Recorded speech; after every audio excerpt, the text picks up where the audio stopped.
आपण पाहत आहात आपल्या हक्काचे प्रतिध्वनी न्यूज।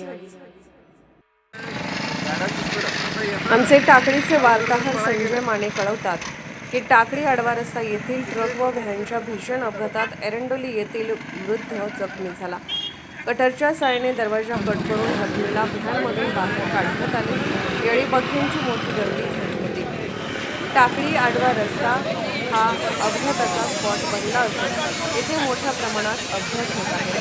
रविवारी 3:30च्या सुमारास एरंडोलीकडून येणाऱ्या ट्रकला मिरजेकडून येणाऱ्या व्हॅनने इतकी जोरदार धडक दिली की व्हॅन फिरून मिरजेच्या दिशेने उभी राहिली। या जोरदार धडकेत व्हॅन चालक संभाजी महादेव पाटील वय 75 राहणार एरंडोली हे अडकून पडले। त्यांच्या शरीराला कोणतीही इजा झाली नव्हती, मात्र दोन्ही पाय अडकून पडले होते।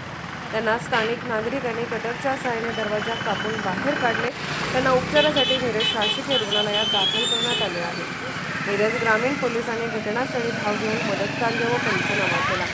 टाकळी चौकामध्ये हॉटेल व खाद्य विक्रेत्यांची संख्या वाढल्याने इतरत्र वाहने लावण्यात येत असल्याने रहदारीला मोठ्या प्रमाणात अडथळा होतो।